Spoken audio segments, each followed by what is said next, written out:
Hello viewers, আসসালামু আলাইকুম। Bangla health টিপসের নতুন এপিসোডে সবাইকে স্বাগত জানাই।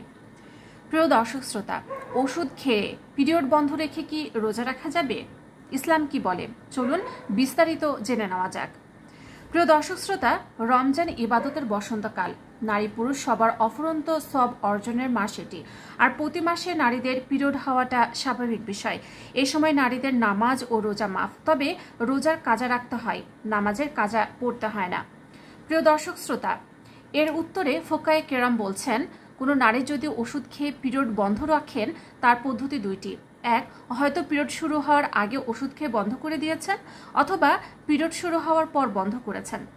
যদি শুরু হওয়ার আগে বন্ধ করে থাকেন তাহলে তার জন্য রোজা রাখতে হবে, কারণ এতে তার উপর রোজা না রাখার কোনো কারণ বিদ্যমান নেই, তাই তার জন্য রোজা রাখা আবশ্যক হবে। আর যদি পিরিয়ড শুরু হওয়ার পর ওষুধ খেয়ে বন্ধ করে দেন তাহলে পিরিয়ডের সর্বনিম্ন সীমা 3 দিন পর্যন্ত নামাজ পড়তে পারবেন না, রোজা রাখতে পারবেন না।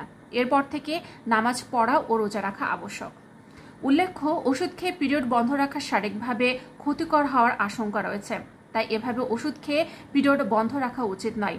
ইসলামী শরীয়তে পিরিয়ডের কারণে রোজা না রাখার অনুমতি দিয়েছে, তাই সে সময় পিরিয়ড স্বাভাবিক রেখে রোজা থেকে বিরত থাকা উচিত এবং পরে তা কাজা আদায় করা উচিত। প্রিয় দর্শক শ্রোতা, আশা করি আজকের ভিডিওটি দ্বারা আপনারা উপকৃত হয়েছেন।